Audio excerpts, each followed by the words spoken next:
Seja uma alegria imensa retornar à Casa União Espírita Jesus Nazareno. Nosso abraço fraterno à direção e a todos os trabalhadores desta abençoada instituição. E retornar aqui nessa cidade abençoada também, Santo Antônio da Platina. Nosso tema a desenvolver é a estrutura didática do Evangelho segundo o Espiritismo, que este ano completa 160 anos da sua publicação por Allan Kardec. É a terceira obra do Pentateuco kardeciano.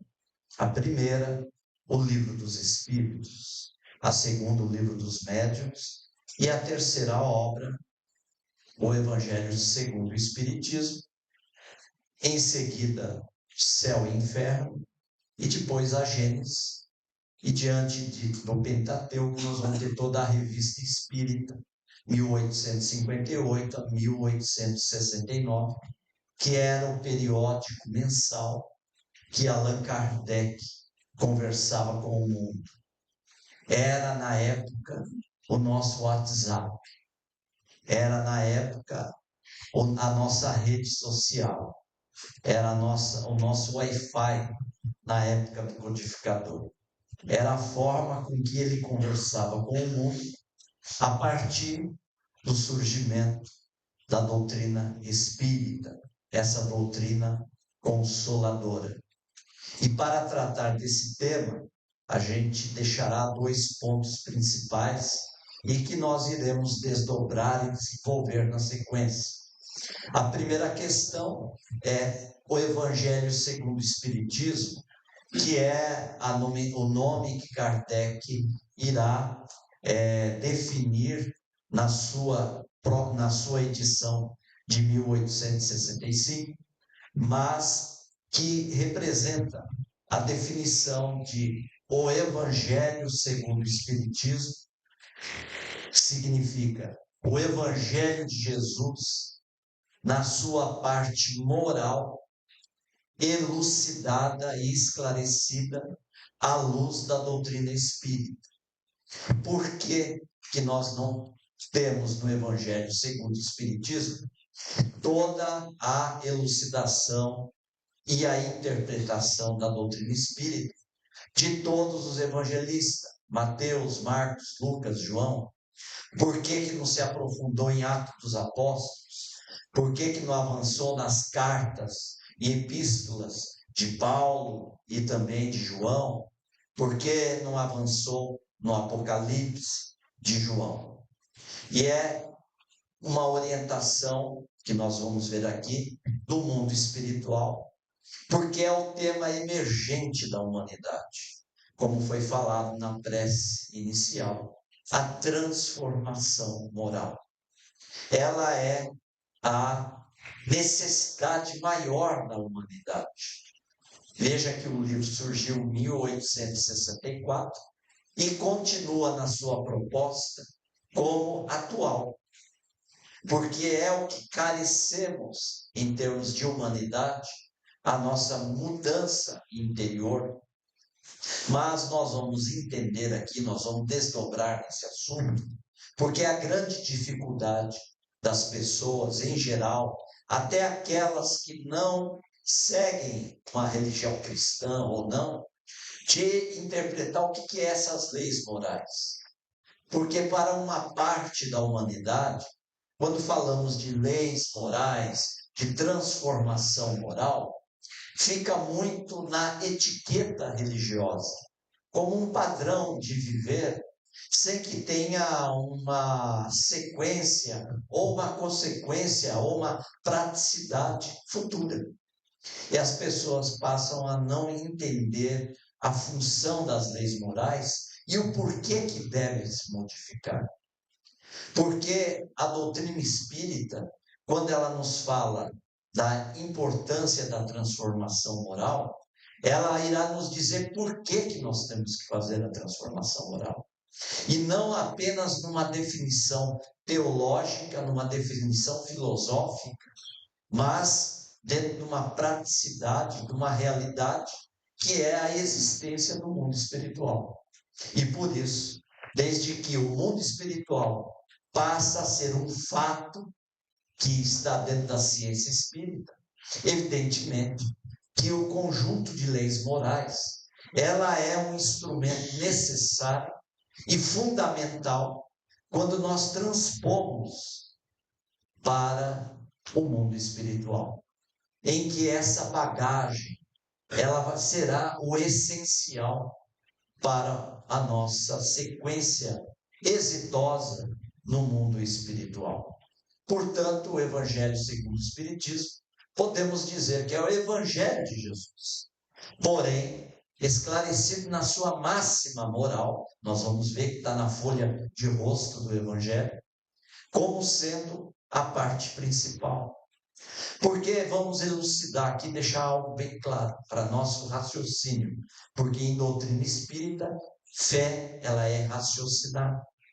Porque se nós entrarmos aqui para discutir a ressurreição de Lázaro e colocarmos aqui um padre, um pastor, um espírita ou alguém de outra religião, nós vamos ficar a eternidade discutindo isso. Porque cada um tem a sua exegese, cada uma tem a sua forma de interpretar esse tema.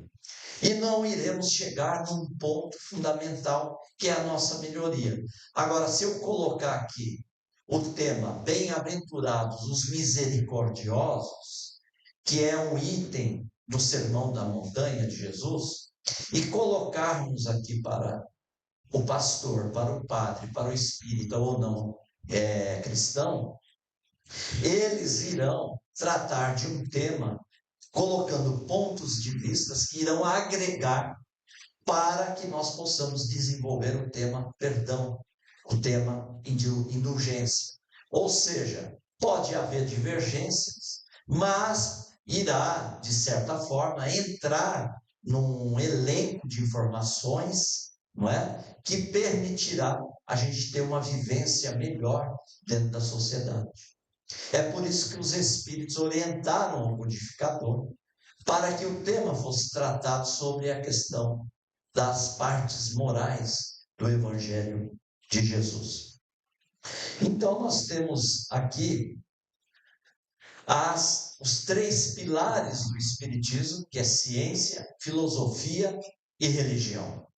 A ciência, que desde que o homem atingiu a plenitude da razão, ele teve como impulso conhecer o que estava em torno dele. A partir do momento que ele se desdobra em conhecer, desde o momento primitivo até hoje, ele passa a desenvolver e a edificar a ciência, que é o recurso que nos permite adentrar ao conhecimento. E o Espiritismo, ele terá como parte da ciência, a ciência espírita, justamente o conhecimento e a natureza e a existência do mundo espiritual e o intercâmbio entre os dois planos da vida. Aí está a ciência espírita, que está aqui no livro dos Médiuns, que surgiu em 15 de janeiro de 1861, que foi que desenvolve o tema O que Sinto, que é justamente esse intercâmbio que todos nós aqui podemos realizar com o mundo espiritual. Cada um em graus diferentes, dependendo da capacidade de registro, de captação que nós possamos ter com o mundo espiritual. E está tratado na ciência espírita o livro dos médiuns. A partir de que eu passo a buscar o conhecimento, eu tenho que definir o que está em torno de mim. Eu não basta apenas conhecer, mas estar perto dos objetos de análise. Eu preciso definir o que é isso. Então, nós vamos ter a filosofia. A filosofia nada é do que o amor à sabedoria, é o recurso de raciocínios que definem o que está no nosso entorno. E nós vamos, então, a partir daí, de que eu tenho o mundo espiritual e tenho esse contato, e a ciência espírita irá desenvolver no Livro dos Médiuns, essa definição, registro de raciocínios lógicos dentro da filosofia, está no Livro dos Espíritos, que surgiu e é a obra fundamental, atual do livro, Os Livros dos Espíritos, que surgiu em 18 de abril de 1857. Porém, agora nós temos a outra asa do desenvolvimento, que não basta só conhecer, não basta só interpretar o que conhecemos, o que é. Eu preciso estar envolvido pela condição do sentimento, do sentir, de viver, da parte moral. E quem trata isso é a religião. A religião que Kardec irá colocar na Revista Espírita de novembro de 1858, quando ele 68, perdão, corrigindo, quando ele vai tratar se o espiritismo é religião. E o codificador deixa claro, o espiritismo sim é religião, só que no sentido filosófico e não no sentido de prática cerimonial, no sentido de ter todo esse status que a religião tem e que respeitamos, mas o espiritismo não compõe nas suas características essas condições.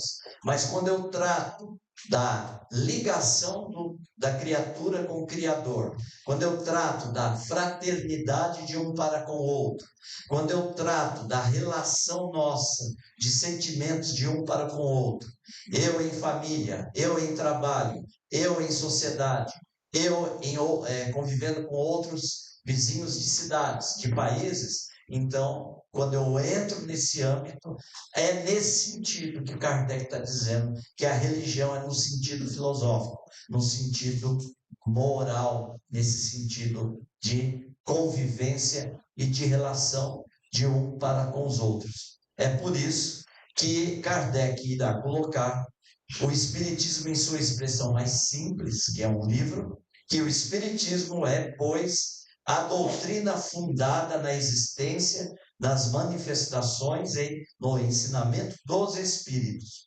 Esta doutrina acha-se exposta de modo completo em O Livro dos Espíritos, quanto à sua parte filosófica, em O Livro dos Médiuns, quanto à parte prática experimental, a ciência espírita, e em O Evangelho segundo o Espiritismo, quanto à parte moral.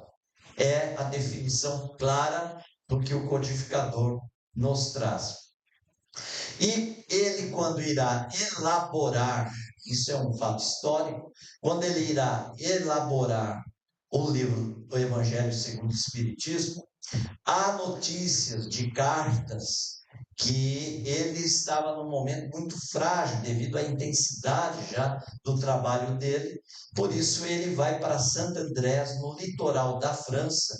Aqui nós temos uma tela de Claude Monet, não é? E onde ele vai realizar a compilação e o preparo do livro O Evangelho segundo o Espiritismo.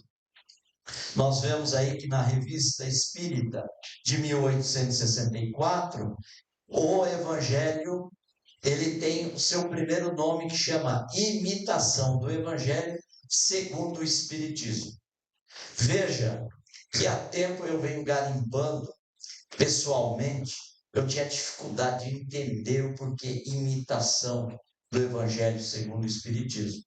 E eu pude encontrar na Revista Espírita, nesse mesmo texto, só que no desdobramento do texto, que quando Kardec ele coloca o termo imitação do Evangelho segundo o Espiritismo, o sentido que ele quer dizer é o seguinte: nós precisamos imitar e viver o Evangelho de Jesus.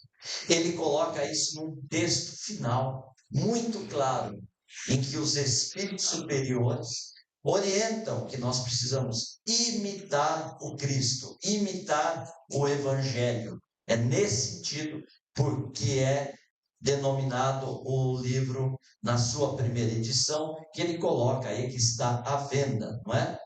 Contendo a explicação das máximas morais do Cristo, em concordância com o Espiritismo e sua aplicação às diversas circunstâncias da vida. É o que havíamos comentado.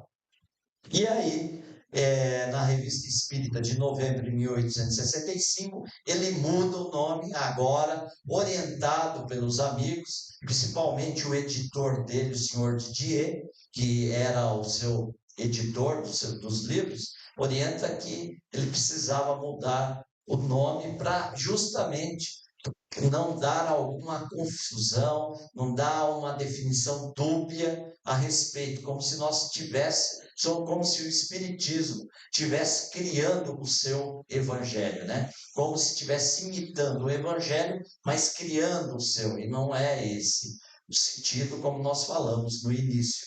Então, em 1865, em novembro, ele ali então especifica a mudança do nome e coloca, né, que a edição ela teve alterações como na classificação mais metódica, mais clara e mais cômoda das matérias. Porque na imitação do Evangelho segundo o Espiritismo, os itens, nós vamos ver como era classificados os capítulos, eram sequenciais. Eles iam de um, eu não lembro agora, tem até um número lá, 400 e pouco, e vinha independente do capítulo numa sequência. Por exemplo, no Evangelho segundo o Espiritismo, ele irá iniciar em cada capítulo, item 1 ao item X, quando termina aquele capítulo. Quando ele inicia o capítulo 2, ele começa item 1 até o item X. Então, ele muda essas classificações. É uma dessas modificações, há várias modificações, que nós precisaríamos aí de um tempo maior para entrar em cada uma delas. Muito bem. Então, agora, entrando na estrutura do Evangelho segundo o Espiritismo, nós vamos ver que na folha do rosto, ele coloca, como foi mencionado na Revista Espírita, que o Evangelho segundo o Espiritismo contém a explicação das máximas morais do Cristo em concordância com o Espiritismo e suas aplicações às diversas circunstâncias da vida. Não é? Como que nós devemos relacionar um com o outro, na família, no lar, no trabalho, enfim, com as pessoas. Quais são essas aplicações? Esse é o objetivo, está na folha de rosto do livro. E aí temos a classificação, quais o da obra, a autoridade da doutrina espírita, o controle universal do princípio dos espíritos, as notícias históricas, porque veja bem, nós não podemos interpretar o Evangelho de Jesus sem conhecer o contexto histórico. Se a gente não compreender o contexto histórico, a gente não consegue entender o Evangelho. A gente não consegue entender o que Jesus estava querendo dizer. E aqui, o codificador coloca algumas notícias históricas para a gente interpretar quem que era o publicano, quem que eram os essênios, quem eram os saduceus, quem eram os fariseus, enfim, para a gente ter uma noção a respeito. E depois a concordância, né? Ele traz trechos de Sócrates e Platão, codificador, que são temas que estão muito perto do que o Espiritismo desenvolve e principalmente daquilo que Jesus viria trazer para nós, o Evangelho. O Evangelho ele é constituído de 28 capítulos. Os temas são identificados por numeração sequencial, como eu falei, capítulo 1, item 1 a item X. E dentro do capítulo nós temos duas partes. Primeiro, nós temos sempre em cada capítulo um item do Evangelho que o codificador compilou e adaptou e colocou em ordem. Vocês vão perceber aqui que o Evangelho segundo o Espiritismo, os capítulos não estão aleatórios. Ele não colocou de uma forma porque ele quis. Ou seja, ele tinha 28 temas e eu coloquei de uma forma, tudo bem. Não, nós vamos perceber que tem uma lógica para ele colocar esses capítulos nessa ordem. É isso que nós vamos estudar aqui, a estrutura didática do Evangelho segundo o Espiritismo. Então, desde que cada capítulo eu tenho uma parte do Evangelho que não está em ordem cronológica. Ele buscou dentro da natureza, da ordem lógica que ele compõe o livro. Que nós vamos ver a beleza, nós vamos viajar nessa beleza do codificador. A gente vai conhecer como ele era sublime, Allan Kardec, né? A inteligência acima na época e até hoje, né? No raciocínio lógico, do bom senso, né? E tem uma parte de cada capítulo que é o codificador que comenta. É ele mesmo, o codificador, que comenta. E a segunda parte é por isso que chama instrução dos espíritos, instruções dos espíritos. Então, ele dentro daquele tema, ele vai ter as orientações que o mundo espiritual traz sobre aquele tema. Só de itens, veja bem, o livro tem 360 itens. 260 itens foi do punho do codificador. 110 itens foi desenvolvido pelos espíritos superiores. Ele estava lá em Santo Andrés e ele recebia mensagens dos espíritos a respeito do livro que ele estava compilando, através de vários médiuns, de vários pontos do mundo. O codificador usava o controle universal dos ensinos dos espíritos como uma ciência para poder avaliar a credibilidade das cartas, das mensagens que ele recebia. E aí, nós vamos verificar também que ele colocou 49 espíritos. Se você pegar o Evangelho segundo o Espiritismo, ele selecionou 49 espíritos superiores para compor e desenvolver os temas. Veja que beleza. 128 temas foram desenvolvidos pelo codificador. 71 temas foram desenvolvidos pelos espíritos superiores. Ou seja, 70% a 75% da obra é o codificador. 30%, 25% é composta pelas orientações dos espíritos superiores. Muito bem. Aqui nós não vamos ler integralmente, mas para chamar a atenção de vocês, na segunda linha, parágrafo, em que está lá que, em vez, porém, de nos atermos em uma ordem cronológica impossível e sem vantagem da Bíblia, né? Real para o caso, grupamos e classificamos metodicamente as máximas segundo as respectivas naturezas, de modo que decorram uma das outras tanto quanto possível.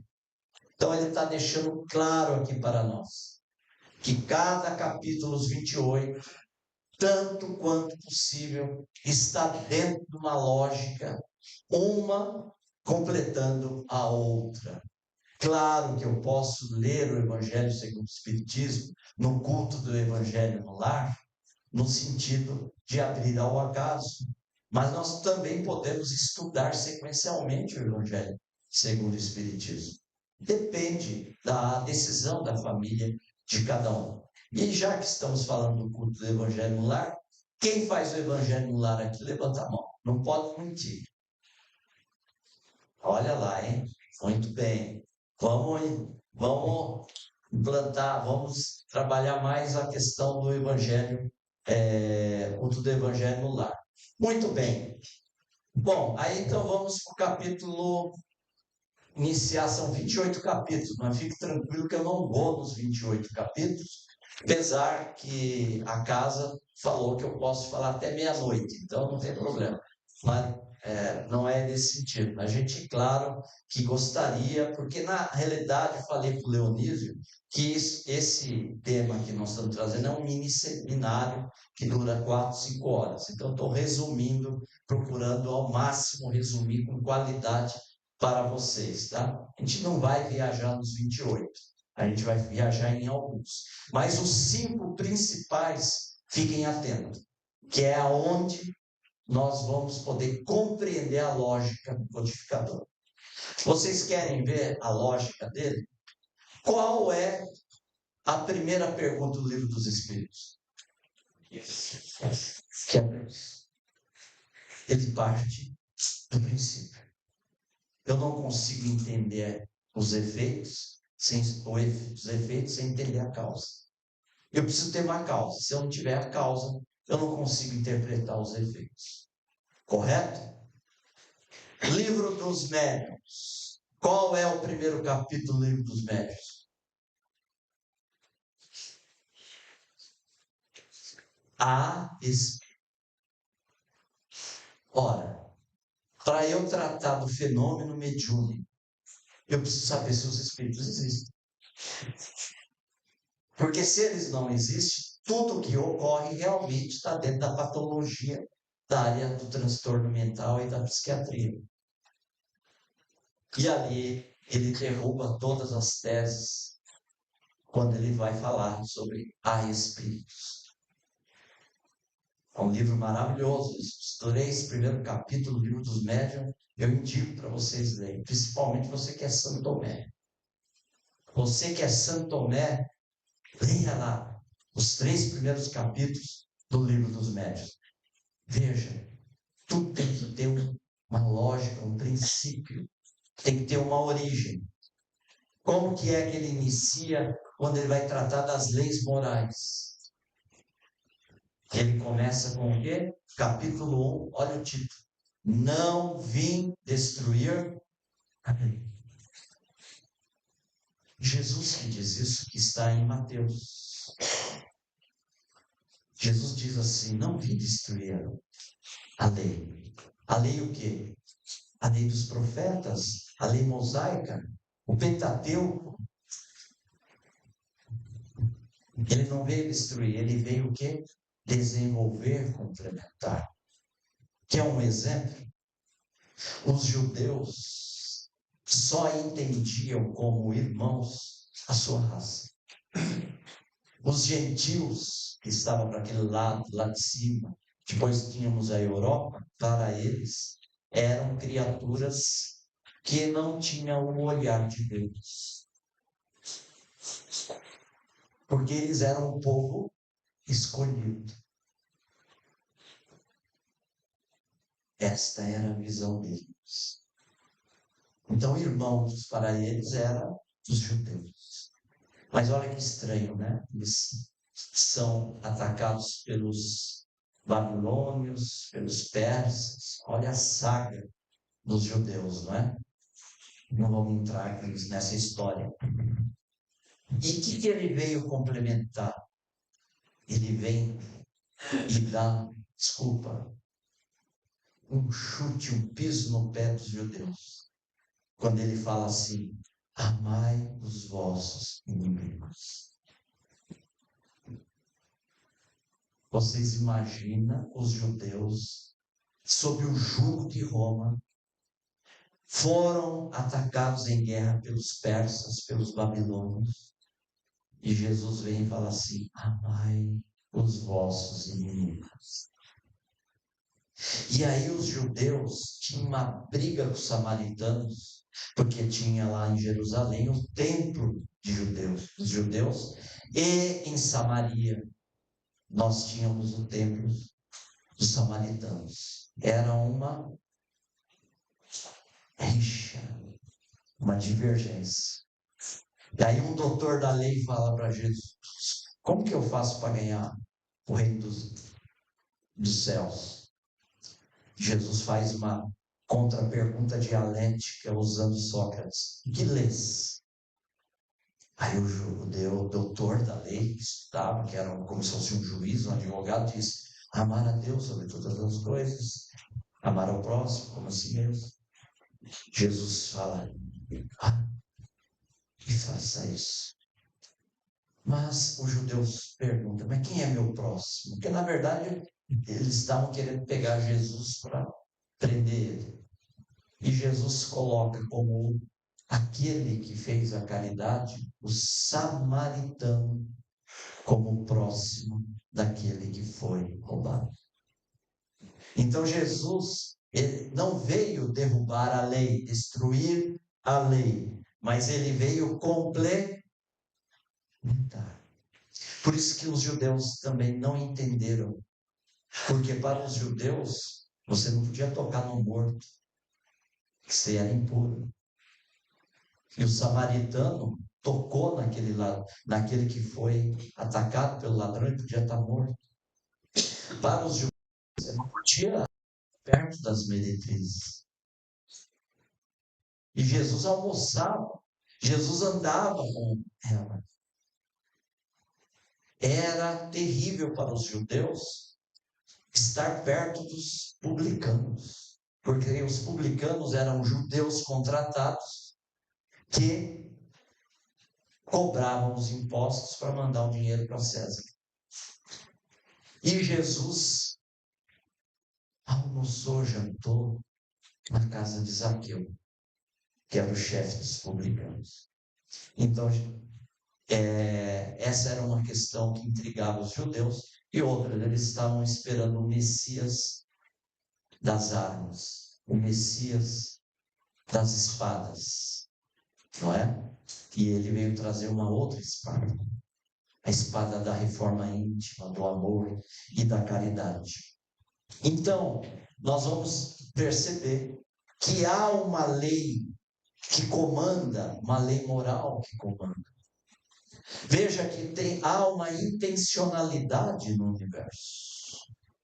Se você olhar o nosso universo, há uma intenção, há uma providência, há alguém que cuida de todo esse mecanismo.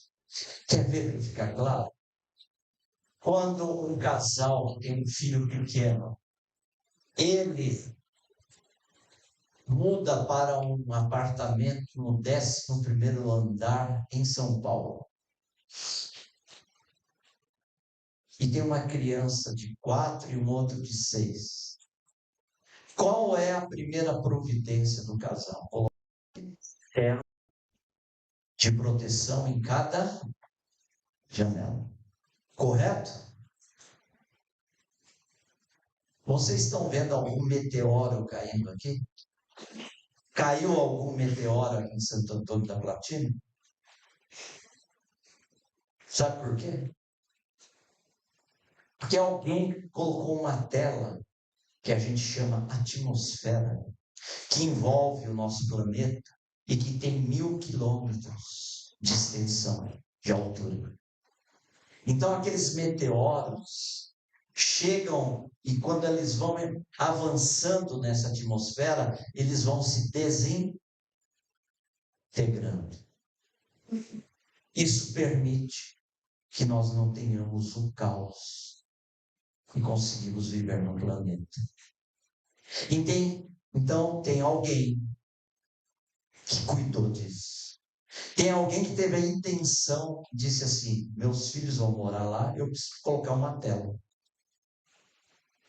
Há uma intencionalidade. Há uma providência que cuida de nós. E que nós chamamos de Deus. E que os espíritos sublimes definiram como a causa primária e a inteligência suprema. Portanto, há uma lei moral que comanda o nosso mundo, que comanda a nossa existência. Nós temos uma lei física que trata dessa matemática dos astros.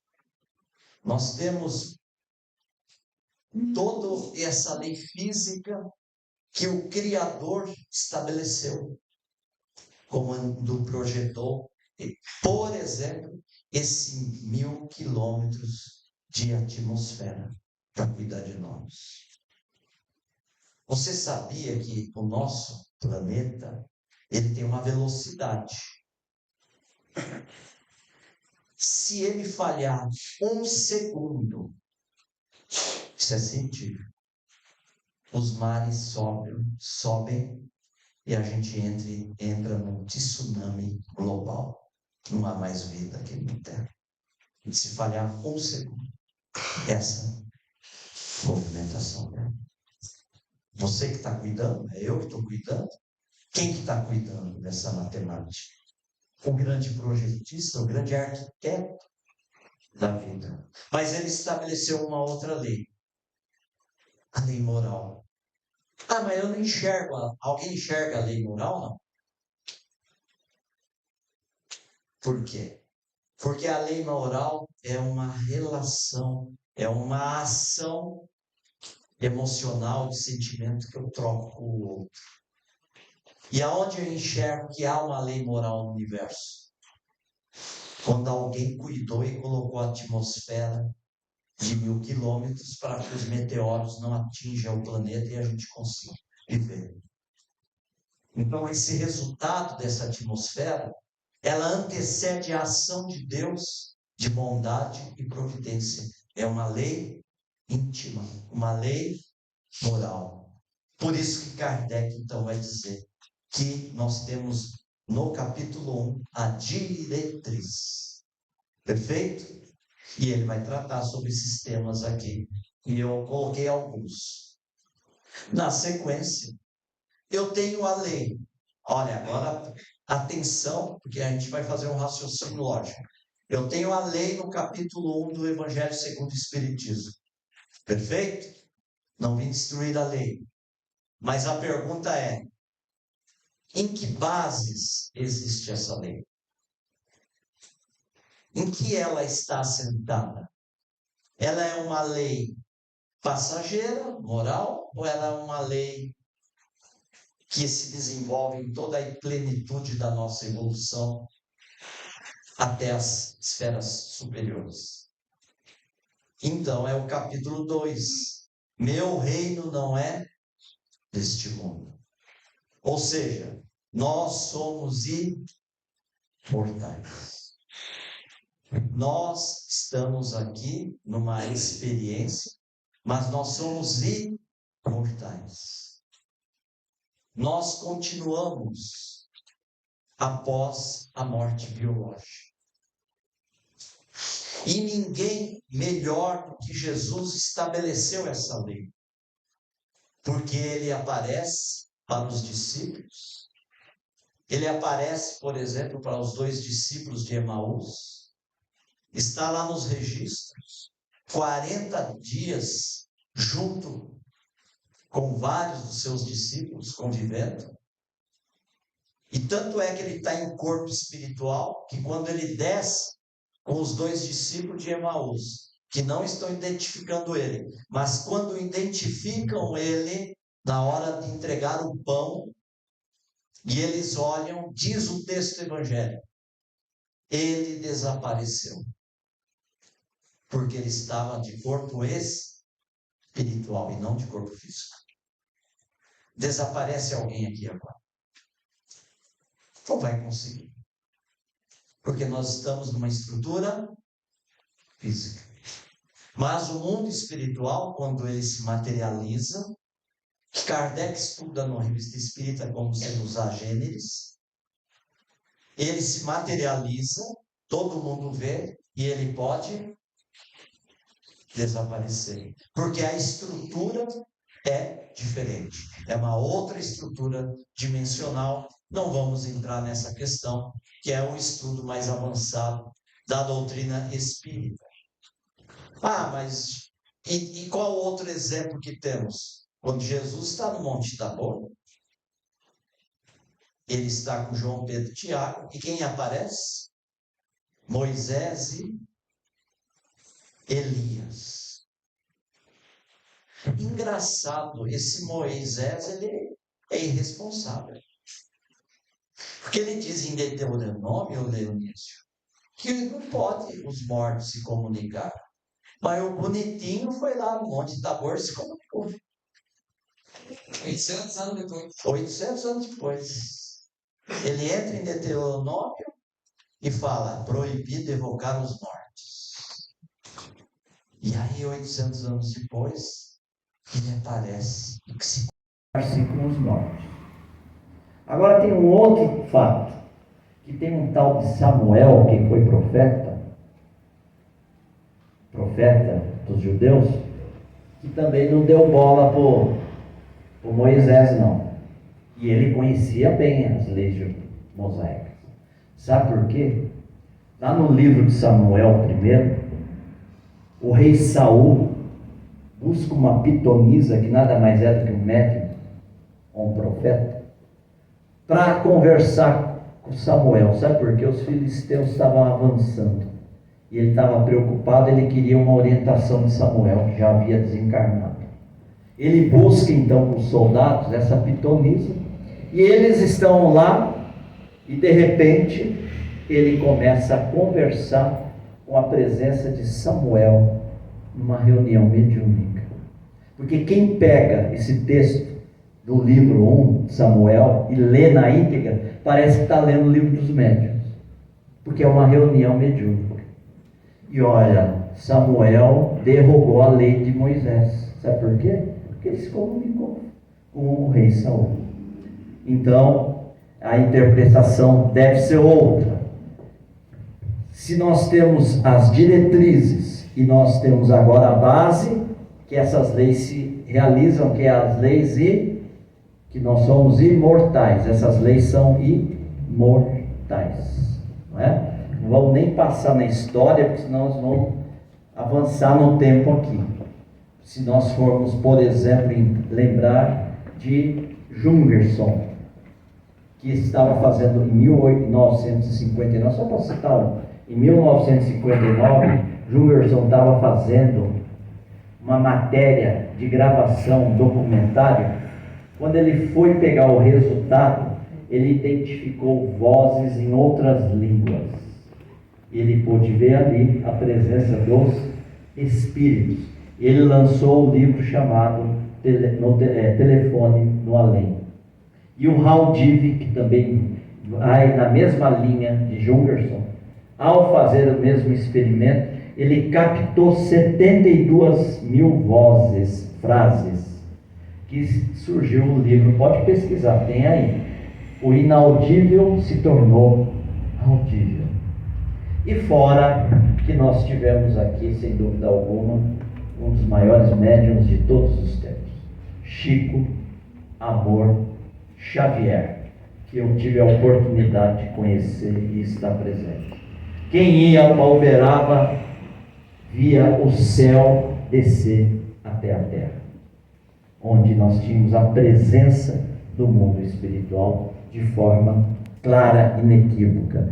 E aí, se eu tenho a diretriz, se eu tenho as bases em que estão essas leis, a pergunta é, onde elas se desenvolvem?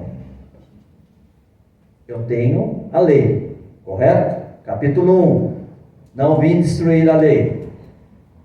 Essas leis, quais são as suas bases? Capítulo 2, meu reino não é deste mundo. Tá, se eu tenho a lei e as bases, aonde é que eu desenvolvo essas leis? Capítulo 3, há muitas moradas na casa de meu Pai. Porque é aqui que é a nossa universidade de aprendizado. É aqui, na relação um com o outro, que nós desenvolvemos as nossas potencialidades da alma. É onde nós desenvolvemos a lei moral que está dentro de nós, a consciência. É aqui que é o nosso cadinho de aprendizado. Por isso que tem pessoas que dizem, não estou aguentando mais ficar na minha família, não aguento mais conviver com fulano, com ciclano. E às vezes nós temos que à luz da doutrina espírita, entender que a morada da família é um encontro de afins e desafins para esse aprimoramento, para que nesse relacionamento, nessas muitas moradas, física e dentro de nós, possamos desenvolver essas capacitações morais. Porque ninguém vai ascender os altos planos da vida com roupa suja aqui. Então é preferível resolvermos as nossas encrencas agora e não deixar para depois. Nós estamos vendo aí famílias se destruírem por qualquer coisa, por causa do gênio. Eu vou separar por causa do meu gênio, com o dele não combina. E Emmanuel nos diz no livro Sexo e Vida, de que nós não podemos facilitar a separação. Só devemos exercer quando nós estamos com perigo de violência, de agressividade. Aí sim, é perfeito, temos que dar uma pausa. Mas enquanto não está nesse terreno, nós temos que procurar não desistir da nossa família, não desistir também da nossa sociedade, porque é nessas moradas que nós estamos aprimorando, é nesse ambiente, nós estamos no local certo, com as pessoas certas, que foram programadas para estar ao nosso lado. E nós pedimos, está lá, Livro dos Espíritos, as escolhas das provas. Kardec trata dessa questão com os espíritos superiores. Nós pedimos para vir juntos. É claro que vamos amenizar, porque se entrarmos nas voltas e escolhas compulsórias, aí complica. É outro tema, né? Muito bem. Então nós temos as muitas moradas. E olha que engraçado. Uma agência canadense, usando o telescópio Hubble, identificou observável 1 trilhão de galáxias. Nós estamos aonde? Qual a nossa galáxia? Via Láctea. Então você pega 1 trilhão, que eu não sei quanto zero é, e você pega 1, sai a Via Láctea. Ficou quanto? Não vamos nem entrar nessa. E aí eu estou na Via Láctea e estou lá com 1 trilhão menos a minha Via Láctea. Dentro da Via Láctea eu tenho 400 bilhões de estrelas. Uma dessas estrelas é nós.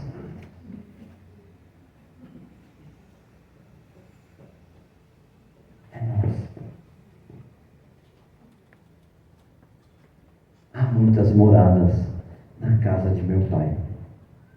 A gente trabalhar a humildade, né? Trabalhar a simplicidade. Claro que não deve ser bom ter uma Ferrari. Deve ser bom, não é? Né? Ter uma Ferrari, por exemplo. Mas o que é uma Ferrari nesse 1 trilhão de galáxias?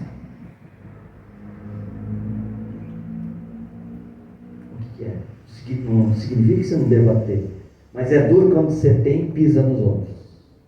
É duro quando você tem um status, você humilha, pisa as pessoas, não é? Olha, esses espíritos aí que estão brincando de guerra, de drone, coitado deles, coitado desses espíritos. Coitado desses espíritos que estão fomentando as guerras. Coitado deles. Vai ser lamentável quando eles despertarem na pátria espiritual. Que é no poder de uma terra que está dentro de 400 bilhões de estrelas, que é uma Via Láctea, que saiu de 1 trilhão de galáxias. Vamos repetir. Eu tenho capítulo 1, é a lei. As leis morais. Capítulo 2 eu tenho o quê? A vida imortal, a base. Meu reino não é deste mundo. Aonde que eu evoluo? Há muitas moradas na casa do meu pai. Vamos ver o que faz o 4. Vocês estão vendo a sequência? Eu tenho a lei, eu tenho a base, eu tenho aonde eu evoluo. E como que eu evoluo? Qual é o mecanismo de evolução? Capítulo 4, ninguém pode ver o reino de Deus se não nascer de reencarnação. Sem a reencarnação você não explica as injustiças do planeta, você não explica sequer a existência de Deus. Sem a reencarnação esse mundo é um circo. Essa é a verdade. É uma bagunça. E a reencarnação estava muito claro nos judeus. Não os judeus ortodoxos, a linha ali de Moisés, mas os judeus mais ligados à Cabala. Para eles, o princípio da reencarnação era natural. E nós vamos entender aqui quem que foi que tentou tirar culturalmente e tirou. E é um processo kármico que essa religião assumiu perante a humanidade, que foi em 553, no concílio de Constantinopla. E eu vou explicar por quê. Mas a prova cabal de que os judeus sabiam que a reencarnação existia, não vou nem lá em Nicodemos, quando ele pergunta, o doutor da lei, para Jesus: Senhor, podem um homem nascer criança, uma mulher? Não vou nesse tema. Eu vou quando Jesus cura um cego de nascença. Anote aí, cego de nascença. E perguntam assim para Jesus: quem errou? Ele, o cego de nascença, ou os pais? Não tem ninguém aqui que está um bebezinho, né? Quem está grávida? Está. Que beleza. Deus te abençoe. Veja bem, o seu nome. Beatriz. Vou aproveitar a Beatriz. Veja, Beatriz, você está há quantos meses? Está para vir. Certo? Imagina pensar que o teu bebezinho daí cometeu pecado. Aí dentro da tua barriguinha. Dá para imaginar isso? Que um bebê comete um pecado dentro da barriga da mãe? Quem concordar com isso que eu estou falando, tem sala de desobsessão aqui? Vai para a desobsessão e, se preciso, vai para a psiquiatria. Certo? Então, quando perguntam quem errou, o cego de nascença ou os pais, eles estão dizendo assim: esse espírito aí em outras vidas. Compreenderam? Entenderam? Os judeus entendiam a reencarnação como um fato normal. Só que tinha uma tal de Teodora, esposa de Justiniano, o imperador Justiniano, que ela foi uma meretriz e atingiu, ao casar, estar com Justiniano, a condição de imperatriz. As amigas dela, da época que ela era meretriz, disseram, é histórico isso, viu? Pode pesquisar, é história isso. Disseram que ficaram muito felizes com essa ascensão dela, ela ficou importunada, incomodada com isso, e mandou matar essas amigas dela. E outro grupo disse, ela, na outra encarnação, Teodora, dizem que foi 500 mulheres. Vai ter que voltar 500 vezes e vai ser assassinada 500 vezes. Ela ficou desesperada. Ela foi para Justiniano. Justiniano exigiu que no concílio de Constantinopla, 553 depois de Cristo, fosse tirado do cristianismo o princípio da reencarnação. E é por isso que culturalmente nós estamos vivendo essa ignorância. É histórico isso. A reencarnação é a volta do espírito no outro corpo para viver e reeducar junto da sua família no processo educacional. Estamos aqui nos reencontrando no lar, na sociedade, no centro espírita, não é? No local do trabalho, quando você começa aquela amizade, daqui a pouco você não vai mais com a cara do teu amigo, da tua amiga, você não sabe por quê, porque aquela pessoa só faz o bem para você e você tem uma implicância com aquela pessoa, né? Um irmão se dá melhor que o outro, e com o outro só falta ocorrer uma violência, uma agressividade. Então a gente começa a entender algumas questões, porque que vem as crianças com problemas, né, físicos, emocionais. Hoje o autismo, né? O autismo está intenso. Não vou falar aqui que eu não sou da área, mas o padrão, se você olhar estatisticamente, aumentou, né, o autismo. O que é o autismo? Vamos deixar para a próxima palestra, Leonísio. Então, ok. Deixar para vocês aí, que não dá tempo. Então, é o princípio da reencarnação. E nós temos o Dr. Barnegi, da Universidade de Japur. Nós temos o Dr. Ian Stevenson, psiquiatra norte-americano. Nós temos no Brasil, que já desencarnou, o Dr. Hernani Guimarães. Atualmente nós temos o Dr. Alexander Moreira, do NUPES, da Universidade Federal Juiz de Fora, a qual conheço, somos amigos, com estudos científicos da prova da reencarnação. Quem não vê aí as crianças de 3 anos, 4 anos, entram no piano e começam? As crianças que estão por aí falam várias línguas.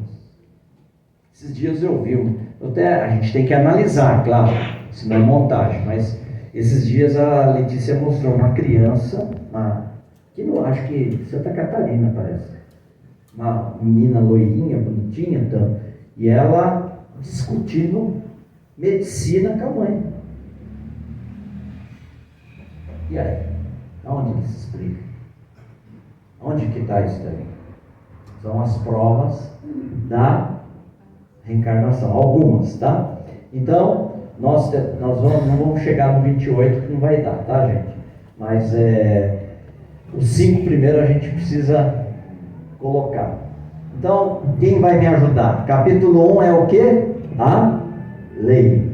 Não vim destruir a lei. Capítulo 2, meu reino não é deste mundo, a base. Capítulo 3, aonde eu evoluo. Há muitas... Isso. E qual é a forma de a minha evolução? Capítulo 4, o princípio da reencarnação. E aí eu entro no capítulo 5 e começo a entender o porquê Jesus disse: bem-aventurados os aflitos. Quando eu vou tratar da justiça das aflições, para mim é o capítulo mais belo do Evangelho segundo o Espiritismo. São esses dois, o 4 e o 5. Se vocês tiverem alguém que está passando por alguma dificuldade, revoltado com a sua situação, com o mundo, com as suas questões, não entendendo o porquê da desencarnação, não entendendo o porquê da doença que está vivendo um parente, não entendendo porque as coisas não estão caminhando bem, nunca dá certo. Sabe aquela situação? A pessoa sempre parece sendo prejudicada. Enfim, uma pessoa que esteja revoltada, não consegue entender. Você que é espírita ou não, indique o Evangelho segundo o Espiritismo, o capítulo 4 e o capítulo 5. Porque no capítulo 4 ela vai entender a reencarnação, por que ela está aqui. E no capítulo 5 ela vai entender por que sofre, há uma justiça, ela não é vítima, ela tem um porquê que ela está sofrendo, as causas atuais das aflições, ou seja, não podemos ser fanáticos de que tudo é reencarnação. Correto? Eu tomo uns goles e pego e dou 200 por hora numa rodovia. E aí? É reencarnação se eu sofrer um acidente? Causas atuais das aflições. Se eu não me cuido do corpo, por exemplo, pessoas que têm hipertensão e não quer tomar o remédio hipertensivo, desencarna, porque em vidas passadas acho que fez alguma coisa, teve um problema na área do coração, não teve nada. O problema que teve é que não tomou o remédio que tem que tomar, que o médico indicou. Causas atuais da aflição. Estou passeando num lago e a pessoa diz, não pule aqui que é raso. Aí você vai lá, quer dar um mergulho, bate a cabeça na pedra, tem um traumatismo craniano, é outras vidas? Não, negligência. Causas atuais das aflições. Agora, causas anteriores das aflições é quando aquilo que eu não consigo entender, compreender, são as expiações. É aquilo que eu volto não para ser castigado, para ser reeducado, porque o Pai não castiga ninguém. Ele não ia criar uma atmosfera de 1000 quilômetros para cuidar de você, para ao mesmo tempo depois te castigar.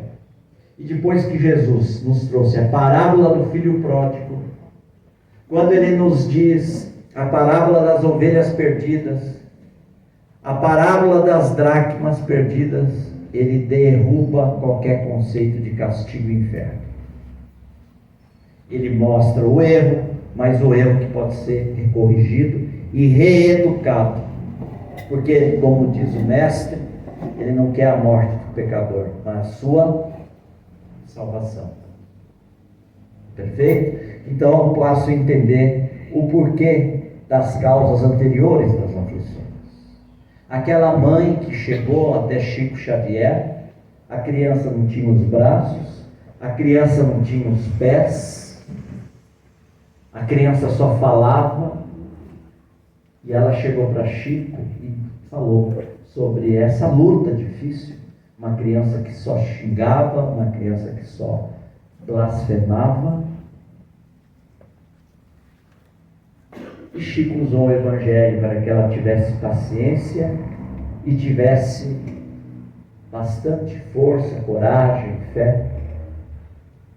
E quando aquela mãe se afastou com aquela criança, que não tinha os pés, os braços, não tinha, Emmanuel, mentor de Chico, junto com os amigos que era comum que estavam na mesa, e a gente pôde participar, disse: Emmanuel está me dizendo que essa criança já se suicidou 10 vezes. Esse espírito, ele reencarna, se suicida. Ele reencarna, pula de um morro. Ele reencarna, pega uma garrafa, corta, se enforca. Ele fez isso durante 10 reencarnações. Então a providência divina usou o seguinte: vai vir sem os braços e vai vir sem as pernas. Ou seja, o Chico disse, Emmanuel disse, que essa revolta do espírito, que fica xingando, fica gritando, é porque ele quer se matar, lembrando das outras existências. Mas como ele não tem mais as pernas e os braços, ele não consegue agir contra ele. Ou seja, ele vem naquele corpo que para nós é triste, não é? Mas era o templo educativo dele, de um espírito que reencarna suicida, reencarna suicida, reencarna suicida. Espiritualidade então usou um recurso, vai vir sem os braços, sem as pernas, para trabalhar dentro dele, ele não pode ocorrer a desencarnação. E para concluir, vamos concluir, depois eu dou uma passada rápida, senão nós vamos até meia-noite mesmo. Então, capítulo 6, o Cristo Consolador. Então nós temos, quem acertar aqui vai ganhar um livro, hein? Quem topa? Eu mando um livro aqui, Leonice, eu deixo lá no João Batista, um dos livros da minha Lavra Mediúnica, que não é nada meu, é do mundo espiritual, certo? Tudo como foi comentado aqui, tá? Nada, eu tenho minha profissão, minha esposa tem a profissão, graças a Deus. Os livros que são produzidos não são meus, são dos espíritos, e todo o recurso vai para as casas assistenciais. É você que está querendo? Como é seu nome? Natália. Natália, qual é o capítulo 1? Nota 0. Quem vai querer ganhar o livro, gente? Nós vamos passar os 4 capítulos, 5. Ninguém vai querer ganhar o livro. Não, os trabalhadores não podem. Não, os trabalhadores podem. Então vamos lá.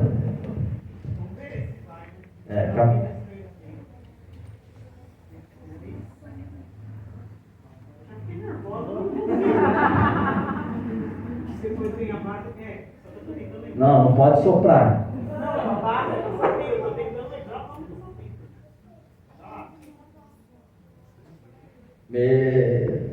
Vou dar um toque. Meu reino Depois há muitas moradas na casa do meu pai. Depois a reencarnação, que é. Ninguém.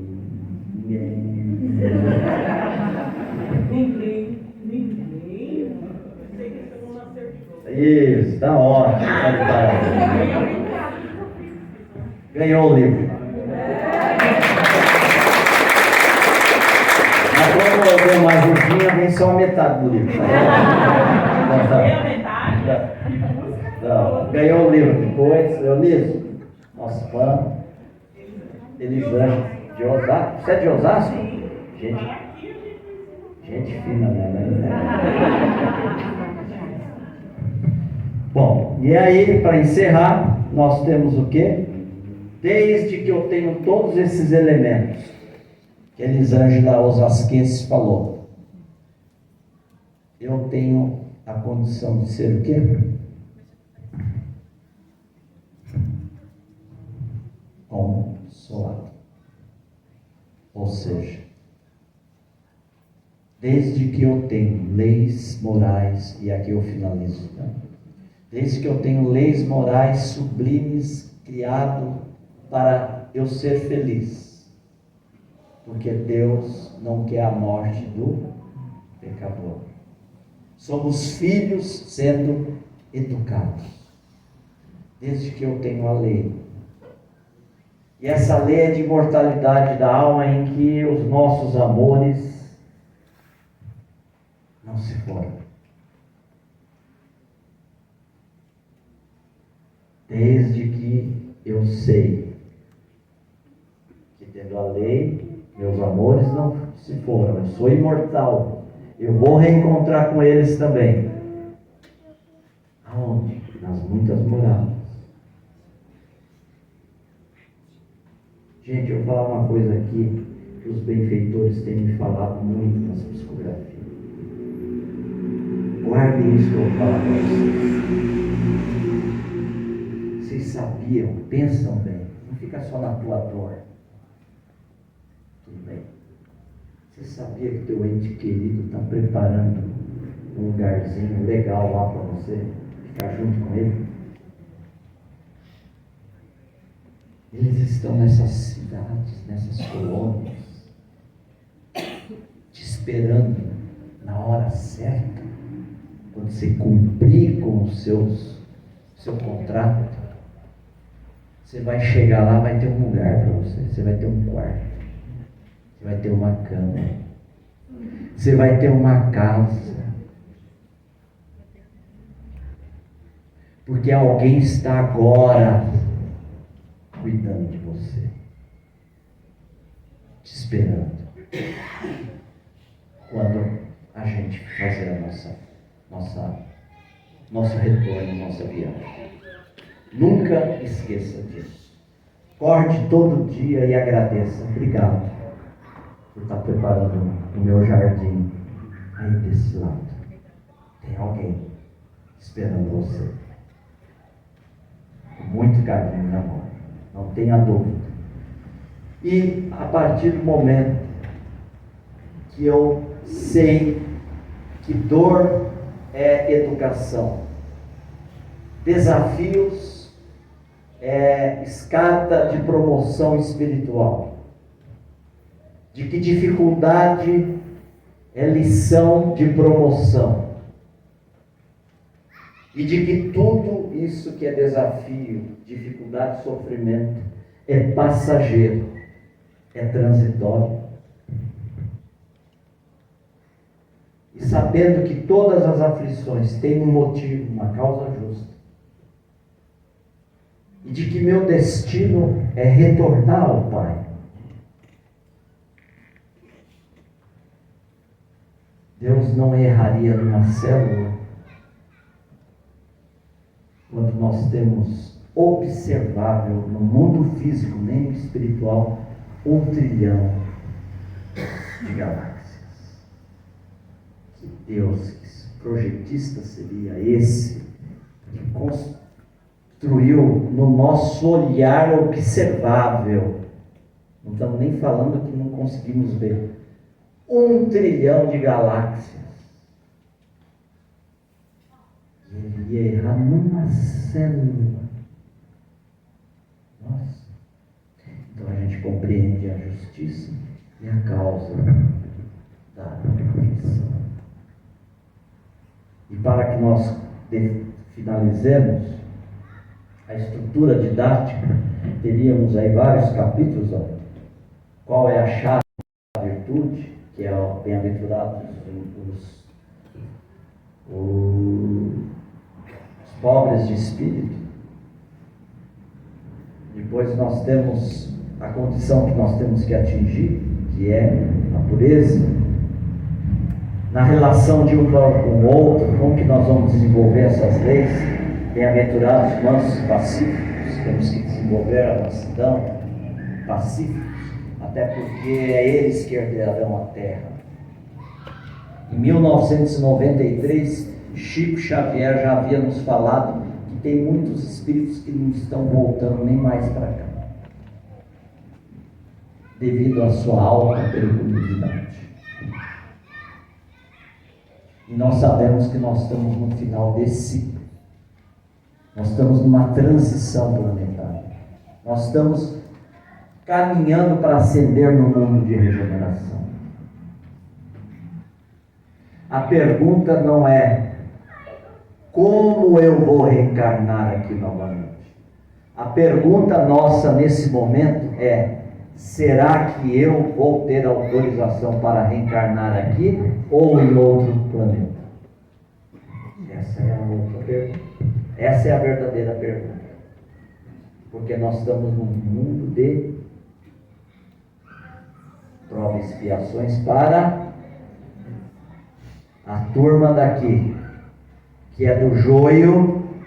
Lembra da parábola do joio e do trigo? Essa turma aqui não vai vir mais para cá, não. Vai aprender a fazer pirâmide no outro planeta. Agora a turma do trigo vai continuar vindo para cá. Que é o quê? Os mansos e pacíficos. E bem-aventurados os misericordiosos. Trabalhar o perdão e o auto-perdão. Quem não é refém de um passado que errou? Quantas pessoas são escravas de uma atitude infantil e frágil que cometeu no passado e hoje ainda se pune? Então eu preciso trabalhar o auto-perdão. E quem aqui não necessita de perdão? E quem aqui amanhã não vai necessitar de ser perdoado?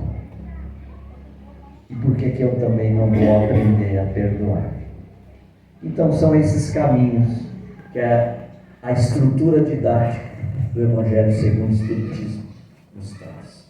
E eu encerro com uma lição, que estava sofrendo muito, eu vi que ela estava sofrendo, magra, os olhos fundos, e ela se abeirou ali, e eu entabulei um diálogo com ela, e ela disse assim: essa é a minha última cartada. Se eu não falar com esse homem que está aí dentro, eu não volto mais para casa. Se eu não tiver uma resposta, eu não volto mais para casa. Ela pegou, abriu a bolsa dela preta, guarde isso, e mostrou. Eu vi ali 3 remédios de controle psiquiátrico. E no fundo ela puxou, dentro de um plástico, chumbinho. Ela falou: eu já vim preparado nem para voltar. Para entrar lá no Chico era tudo controlado. Para almoçar era convite dele, porque Chico ele tinha que ter a liberdade de convidar os seus amigos. Então, por ele colocava o Brasil inteiro lá. Ele colocava Santo Antônio da Platina inteiro na casa dele, mas não é possível. Então ele convidava alguns amigos, e a equipe dele controlava as pessoas que iam entrar. Era muita gente.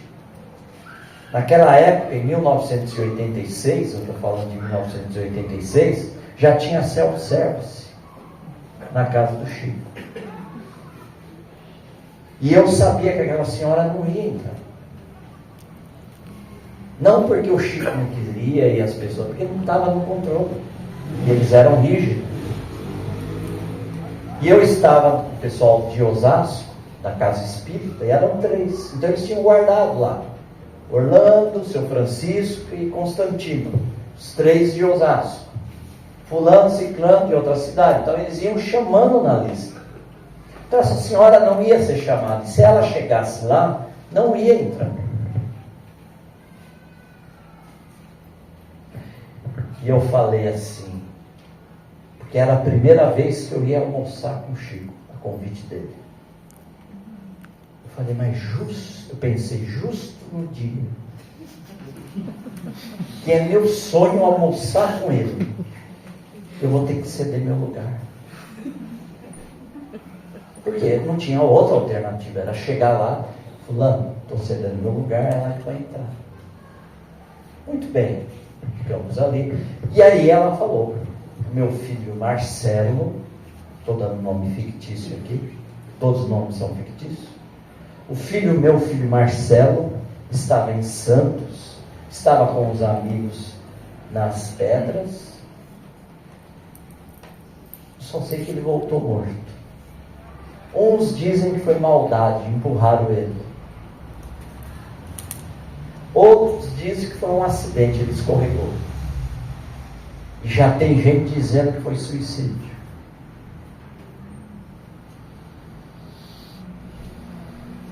Veja o drama dessa mãe. Muito que bem. Daqui a pouco, turma de Osasco. Falei, vamos, funciona bem comigo. Só que o brasileiro, ele sempre tem um jeitinho, né? Eu falei, vou por último, que quem sabe a misericórdia divina me dá uma chance. Deixei São Francisco Constantino na frente e fomos indo para o portão. Entrou o Constantino, entrou o São Francisco. Quando ia chegar a minha vez, a pessoa que estava controlando a porta foi chamado lá dentro. Fulano, ciclano. A pessoa olhou, virou, entrou e deixou a porta aberta, o portão aberto. Eu peguei aquela senhora, entra. Ela entrou. Eu perguntei para o meu amigo Haroldo Dutra, ele como juiz, se ele me processava. Ele falou, não, nesse caso não, é caridade. Então não há problema. E ela entrou, e eu entrei. Só que era bastante gente, e a gente se perdia lá na casa dele, né? Não era tão grande, mas se perdia. Agora, eu sempre fui um obsessor fiel. Então, onde o Chico estava, eu estava. E eu sabia todo o espaço dele. Então, eu sabia que ali no almoço, ele ficava ali na cozinha, do lado ali. Eu já fiquei ali. O Chico veio. Era assim, igual aqui, a cozinha, não tão maior. E ali tinha os alimentos, o pessoal ia fazendo esse caminho, a fila, e o Chico aqui ia cumprimentando as pessoas. E eu do lado, vendo o Chico cumprimentar. Exalava aquele perfume de Sheila, de Nenê, às vezes Éter, Dr. Bezerra de Menezes. E o Chico cumprimentava as pessoas, abraçava, dava nomes. E eu estava ali na minha, tranquilo. E uma hora o Chico se virou para mim e disse, meu filho, faça um favor para mim. Eu falei, pois não, Chico. Se ele pedisse para eu ir na lua, eu dava um jeito. Pois não, Chico, amor Xavier. E ele olhou para mim e falou, virou assim, agora eu vou imitar ele. Olhou assim para mim e eu ali. Pois é, tá vendo aquela senhora lá na fila? Aí eu peguei, virei, olhei. Era ela. Eu pensei assim, ele descobriu. Ele descobriu. Agora, sei lá eu o que vai dar. Ele virou para mim e falou assim, chame ela lá para mim. Eu fui com os pés tremendo. Cheguei, mas já fui avisando, ó, o Chico quer falar com você. Eu não falei nada, eu não contei nada da tua vida, fique tranquilo, não sou internet, eu poderia falar. Mas ele quer falar com você. Rosina, filha. E a mulher foi mudando aquele semblante de dor num ar de esperança. Eu não tinha visto um sorriso dela. Ela sorriu, timidamente, mas sorriu. E ela disse, Chico, será que ele vai falar comigo, escrever para mim? Chico disse, não sei. O recado é esse. Agora vamos aguardar a noite. Temos a reunião, o grupo espírita da prece. Eu vou estar à disposição dos espíritos. Se eles quiserem escrever, eu vou escrever. Não sei o que ele vai escrever. Fomos à noite para a reunião. Primeira carta. Marcelo. Trazendo outros detalhes que sinto não ter guardado. Mas muitos detalhes comprobatórios da identidade dele, que confirmava as cartas. Não era nada genérico. Oi, estou bem. Isso não é carta. Desculpa. Carta tem que vir com detalhe. Tem que vir com... É como se fosse um e-mail, um zap que você recebe, que você sabe que é teu ente querido. Que ele fala assim, ele comenta assim, né? Ele assina assim. E veio aqueles detalhes. Quando terminou a reunião, o Chico leu mais cartas. Aquela senhora chegou até perto de mim, com a carta, com a lauda, e disse para mim assim, quero que você seja testemunha, vamos lá fora. Fomos lá fora, tinha um latão de lixo, aqueles grandes, na esquina, e tinha mesmo. Ela pegou os remédios, jogou no lixo. Ela pegou o chumbinho, jogou no lixo. Colocou, eu nunca esqueço disso, colocou as laudas entre os braços. E disse, eu não preciso mais nada disso. porque o Marcelo, ele vive. Ele continua vivo. É isso, queridos. Mortalidade da alma. Isso era Chico, Amor, Xavier, sem endeusar e sem mitificar.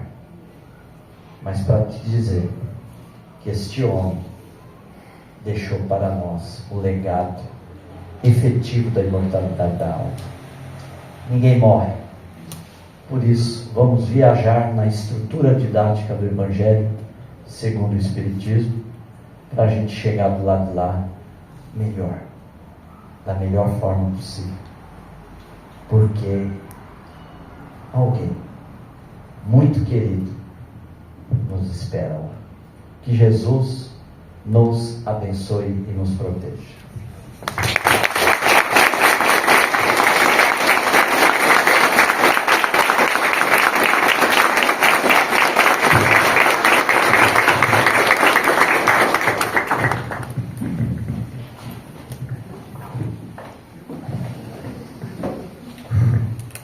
Eu fiquei até sem palavras, né? São tantos ensinamentos, tantas palavras que fica difícil me expressar. Eu queria, em nome da casa, realmente dizer o nosso muito obrigado. E também por conta até do horário, né? Excepcionalmente hoje, o passe será feito de maneira coletiva. E quem ficará responsável para fazer a prece de encerramento é o Paulo, nosso vice-presidente. Cadê o Paulo? Ô Paulo, não vi você.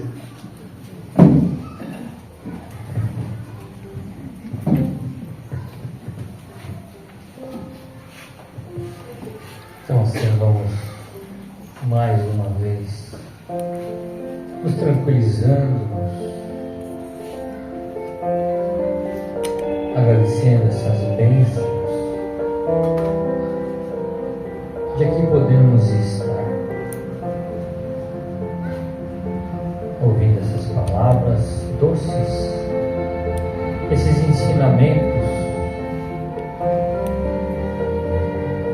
do nosso Mestre Jesus à luz da doutrina espírita. Vamos assim abrir os nossos corações e a nossa mente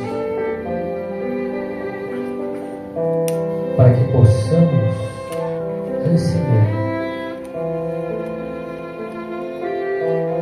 das equipes de passes, das equipes do Dr. Bezerra de Menezes, médicos, enfermeiros, maqueiros, do initivo, o remédio que aqui viemos buscar, seja para as nossas dores do corpo físico ou da alma. Que cada um possa receber a quantidade exata, nem mais e nem menos. E assim, nesse momento, vamos visualizando como se essa casa não tivesse teto e cai do céu fagulhas prateadas em nossas cabeças, nos envolvendo na luz, conhecidas ou não, porque todos somos irmãos também do nosso querido Mestre Jesus. Queremos agradecer assim aos benfeitores espirituais desta casa de oração, que abrem suas portas, nos dando essa oportunidade de tratamento, nos dando essa oportunidade de trabalho, para que assim possamos estarmos no caminho da evolução, para a frente e para o alto. Agradecemos aos apóstolos do Cristo que nos trouxeram o Evangelho de amor, a boa nova do nosso Mestre Jesus. A Maria de Nazaré, pedindo mais uma vez que nos envolva no seu amor, dulcificando os nossos corações e nos dando força para passarmos as atribuições da vida. Mãe, leva-nos até seu Filho amado, o meio Rabi da Galileia, onde mais uma vez nos encontramos com Ele e Ele nos abraça, conhece cada um de nós, sabe do nosso potencial, nos olha, nos cuida, aqui neste plano físico, como também cuida daqueles nossos entes queridos que já partiram. Mestre, queremos ir agora até Deus, nosso Pai, Criador de tudo e de todos, onde agradecemos essa oportunidade mais uma vez do fundo dos nossos corações, com a prece. Pai nosso que estais nos céus, santificado seja o teu nome, venha a nós o teu reino e seja feita a tua vontade, assim na terra como no céu. O pão nosso de cada dia nos dai hoje, Senhor. Perdoa as nossas dívidas, mas na medida em que perdoamos também os nossos devedores. E não nos deixes cair em novas tentações, mas livra-nos de todo mal, que assim seja. Graças a Deus.